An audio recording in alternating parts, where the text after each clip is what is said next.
Bueno, vamos a continuar con el siguiente problema. Dice así. Un bloque de masa 2.5 kilogramos está inicialmente en reposo en el suelo. Se aplica una fuerza de magnitud 5 newtons paralela al suelo. Determinar la distancia que este cuerpo recorre en 2 segundos. Y preguntan acá, ¿qué pasaría si no se le aplica la fuerza de magnitud 5 newtons? Bueno, antes de empezar con este problema, es importante introducir el siguiente concepto. Bueno, la segunda ley de Newton fue enunciada vectorialmente, es decir, la aceleración que tiene un cuerpo es igual a la suma de las fuerzas que están actuando sobre el cuerpo dividido entre la masa del cuerpo. Bueno, en realidad, como A es un vector y F es un vector, esto se puede dividir por componentes. Entonces, en muchos problemas, pues vamos a utilizar, en vez de una sola ecuación, donde ya está contenida todo, vamos a separarla. Entonces, de aquí tenemos que la aceleración en X es igual a la suma de fuerzas en X dividido entre la masa. Y lo mismo con Y, ¿no? Entonces, en vez de tener una sola ecuación aquí donde está todo condensado, la vamos a dividir en dos. Y la aceleración en Y es igual a la suma de fuerzas en Y dividido entre la masa.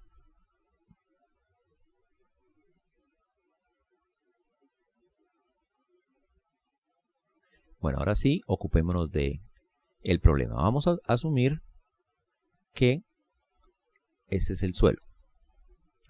Y nos dicen que hay un bloque de masa 2.5 kilogramos que está inicialmente en reposo ahí en el suelo.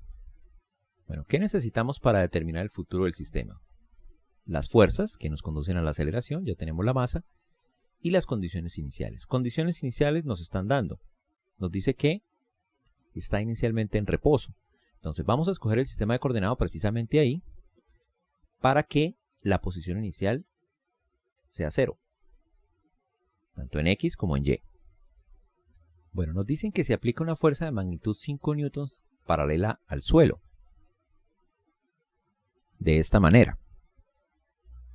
Bueno, entonces, debido a que el cuerpo está sobre la superficie terrestre, existe una fuerza, que es la fuerza gravitacional, que es vertical y se dirige hacia abajo. De esta manera, y vamos a llamarla F sub G.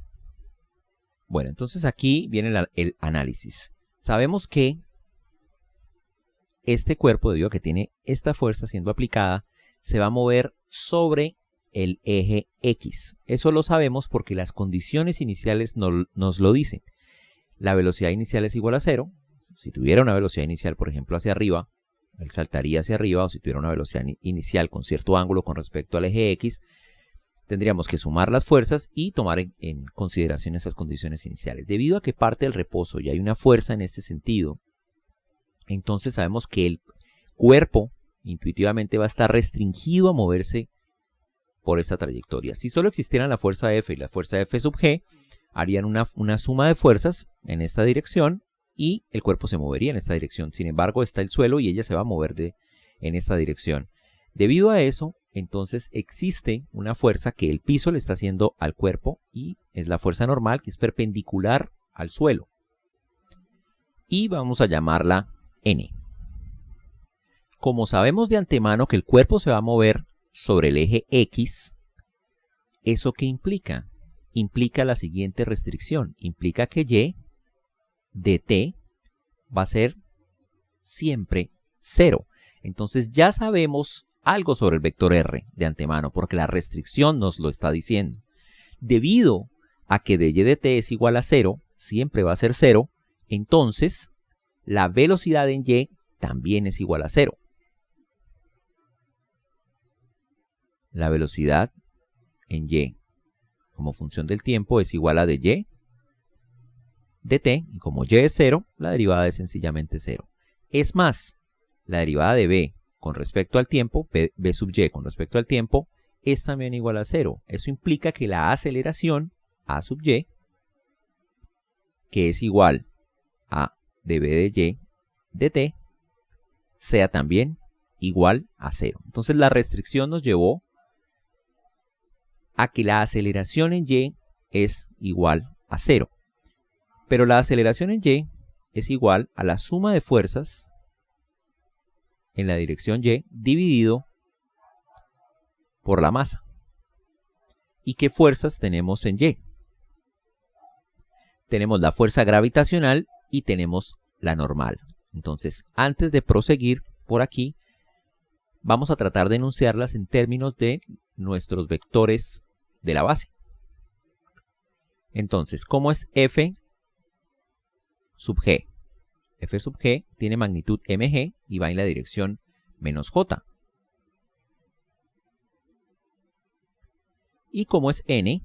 Entonces n la vamos a poner de la siguiente manera. Va a tener una magnitud y va a tener una dirección en la dirección j también.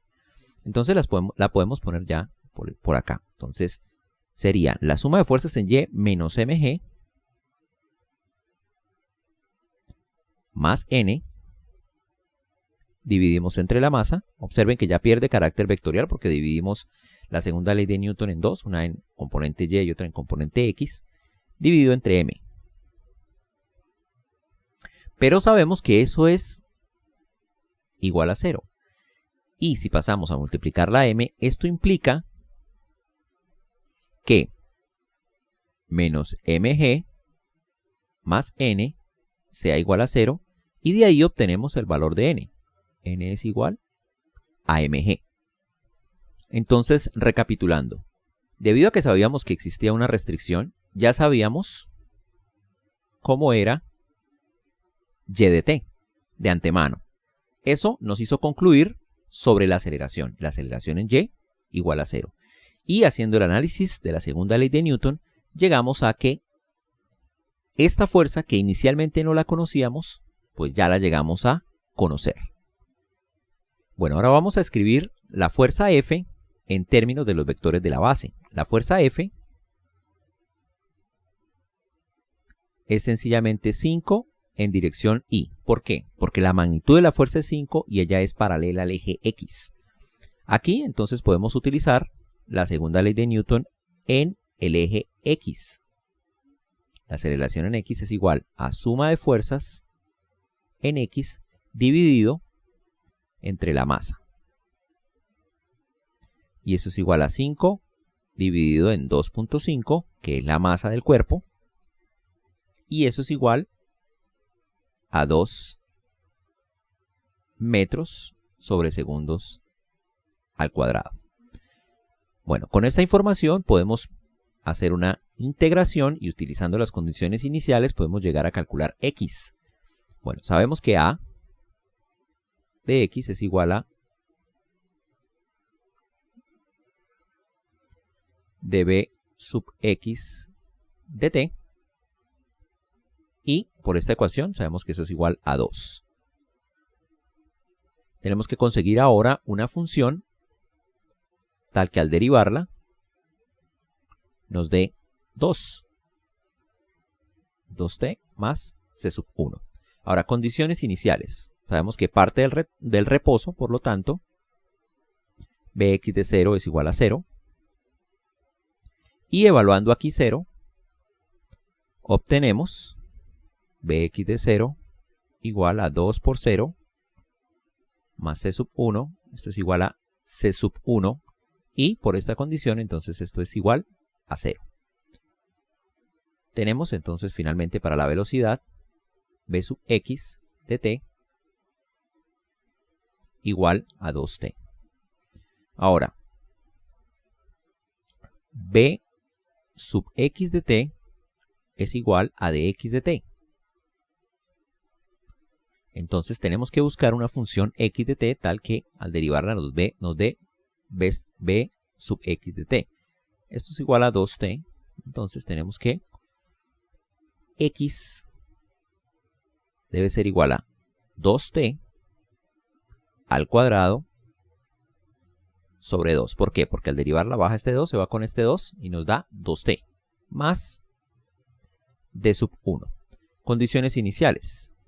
X de 0 es igual a 0, ahí fue donde escogimos el sistema coordenado, y evaluando esta función en 0, obtenemos x de 0 igual, ese es 2 con el 2 da 1, entonces da 0 al cuadrado más d sub 1 igual a d sub 1, y por esta condición esto es igual a 0. Entonces ya podemos escribir x de t completamente, y x de t nos da, como d sub 1 es igual a 0 y este 2 se va con este 2, nos queda igual a t cuadrados, y eso se da en metros. Procedemos a responder lo que se nos plantea. Nos piden determinar la distancia que este cuerpo recorre en 2 segundos. Entonces sabemos que x de t es igual a t cuadrado. Entonces simplemente evaluamos x de 2. X de 2 es igual a 2 al cuadrado.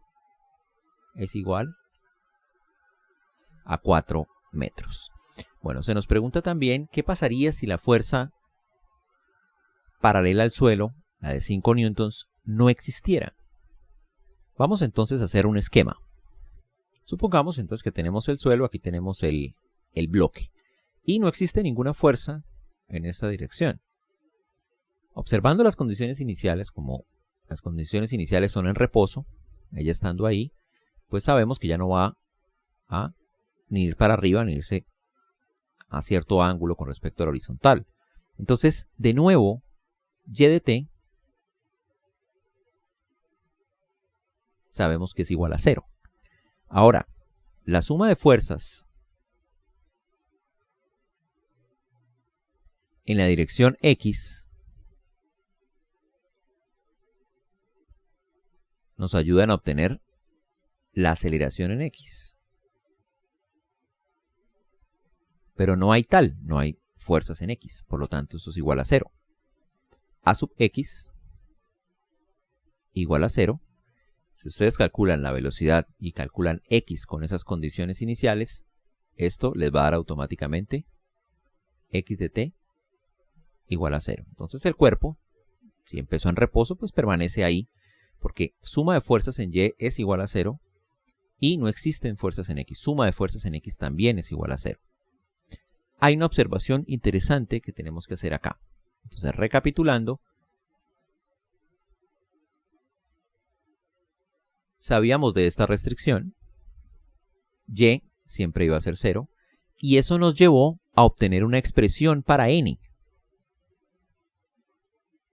Sin embargo, más adelante no volvimos a utilizar n, es decir, podríamos habernos quedado sin ese conocimiento de n y igualmente habríamos llegado a la respuesta correcta. Entonces, a veces en algunos problemas no es necesario conocer esa fuerza, no es necesario calcularla.